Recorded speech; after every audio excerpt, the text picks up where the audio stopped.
more fans joining us. Before we go across to some of the other chats that I had, look at the fervor as far as the fans are concerned. This is an almost complete sea of blue, but there's also lots of Pakistani fans. Where are you from? I'm from India. You're from India? Yeah. You're cheering for India, bleeding blue? Although not India! wearing We love India!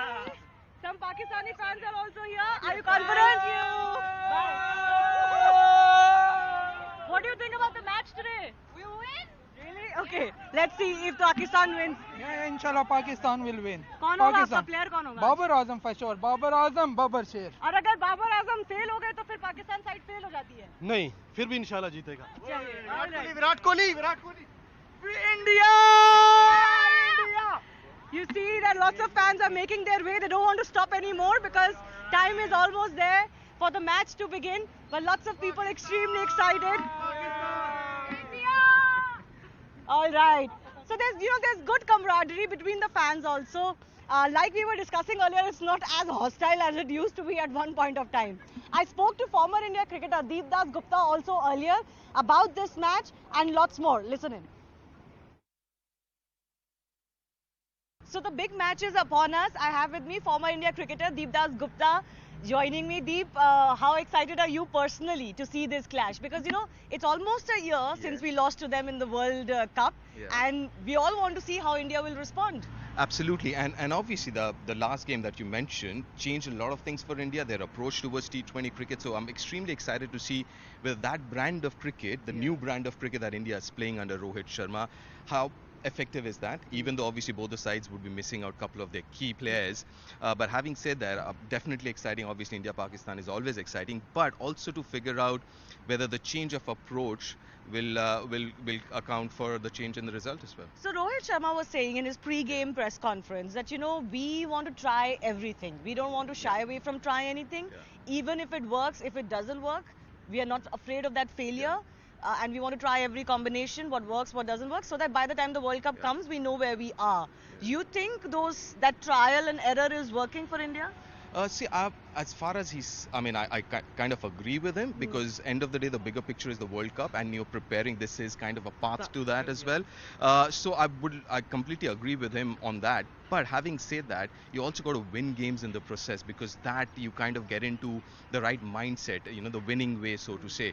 But having said that, if you look at that team, even though you talk about trying out different things, but the 14-15 is almost set. Bumrah comes in, obviously one of them, someone like Arshdeep might have to make way. So the biggest challenge right now is out of those 12-13, and all 13-14 of them deserve a place, you can only play 11. So the biggest challenge for this team management is to, especially the batting unit. Who are you going to pick? Who's going to be a top 6 batters? I think that's the big challenge. It's not about trying out different things, it's just getting the right combination and the right personnel. So what is your playing 11? Oh, that's a tricky one. Listen, okay, so bowling wise is right straightforward. Go with 3 seamers and plus Hardik. 1 spinner, and I'm going to go with Yuzi Chahal, prefer over Ashwin, even though Ashwin's part of it. Too many right-handers to deal with, so I'm going to go with Yuzi Chahal. Now the batting, obviously the top 3, you've got Virat, Rohit and KL Rahul. 4 Sky, I mean he's one of the first names for me to go on a team sheet playing 11. Number 5, Rishabh Pant. 6, Hardik, and then Jadeja. Unfortunately for me, DK, who's done his fair bit. But unfortunately for me, he might lose out. He might lose out, yes. And Jadeja can pitch in with the ball as well. Exactly. So that just gives you a better balance. Exactly. So you have 6 bowling options, you have depth in your batting, and that's that. I mean, obviously when Bumrah's available and Harshal's available, somebody will have to make way. But the biggest challenge is the top 5, top 6. Let's talk about Virat Kohli also. I'm talking to a lot of former cricketers. Some of them are joining us on our show. And I asked them about Virat Kohli. We do want to see something of the old magic, isn't it? I remember his 183 versus Pakistan at the Asia Cup. Yes, absolutely. Those are good memories he can look forward to. I think so. I think the best part is obviously he's come out with an issue which we are we don't speak enough about the mental health issue, and I'm glad he's spoken about it because it's important to create that awareness, because all of us we've gone through it in some point in our careers, and in the future will go through it, but it's important to talk about it and let it out. And what I think is also might help him, and I've said this for the last couple of years, I don't think that's a technical issue, it's more of a mental issue which he's going through, because it's not easy when you've been a captain and a successful captain for 5-6 years and you suddenly are not part of the think tank. I'm sure he still is, but not the main guy, so to say. That can bring out different emotions. So I think what the best thing that he's done is taken that 30 days off, a month off, and really hasn't touched a cricket bat. I think that would help him freshen up and rekindle the fire in him, and I hope to see the Virat of the old again. Virat of the old, absolutely. From Pakistan's point of view, like you mentioned, they're missing Shaheen, they're missing Mohammad Wasim as well. I think Babar has more or less made it clear that he's not going with Hassan Ali. He's saying his playing 11 is set. Hassan has just joined the team today, so it's just too soon for him to come in. What do you think is the biggest danger for India playing this Pakistani side? Obviously, traditionally Pakistani sides were bowling heavy, but this Pakistani side, like the last time that we faced, is pretty strong with the batting as well. So they're going to miss Shaheen big time, because left arm seamers, our top order really doesn't like the left arm seamers. So that's a big kind of a jolt for the Pakistani unit. But their batting is so top heavy.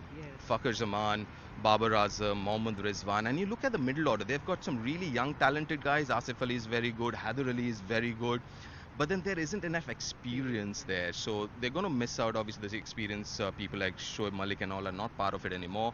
They're going to miss out on experience part, even their seam bowling attack in the absence of Shaheen. You've got experience, but maybe not as much, so that's going to be kind of the key. But the flip side is, when you haven't played them enough, you really don't know what to expect. Right, so that's the flip side of it. That might have an younger advantage. players are also, not so experienced. They're hungrier, right? They want to make a place too before the World Cup. Absolutely. If there's any occasion to announce yourself, then it is the India match. Absolutely. You're spot on there. And also the middle order, like you said, they're hungrier. They've got a point to prove, and there's quality, because I've watched PSL and I've watched those players play in the domestic league there, and they're really good. Especially this Haider Ali kid. He's really, really good. But the idea is, they're missing out on Shaheen, and that is an advantage. Again, we are missing out Bumrah as well, and Harshal Patel. So kind of balances out, but a left-arm seamer not there with the new ball, and one of the top left-arm seamers in the world, that might help the Indians a bit. Yes, that will be a big advantage. It is, of course, not so great for fans, because whatever said and done, even if he's on the opposing side, fans like to watch a good bowling talent, and he is a big draw. Left-arm seamers, as you say, they're beautiful to watch as well, not just as effective. Your final thoughts, your final prediction. First of all, should the team winning the toss bat or bowl? And who's your money on? Well, I'm not a gambling kind of a person, but my heart and my head both would say India. As far as the toss is concerned, this venue in Dubai has been a chasing venue. Teams have chased well. Because the surface helps the seamers a bit. There's something in there for the bowlers bowling first. So I'd win the toss and bowl first and chase on this surface. And India has traditionally been a good chasing teams as well. I'm all for chasing, and heart and head both with India. One cheer for India. Hip hip hooray! Let's go. Thank you, Deep, for talking to us, and we look forward to having you with us on Network 18 more often. Pleasure would be mine. Thank you. Thank you so much. Thank you.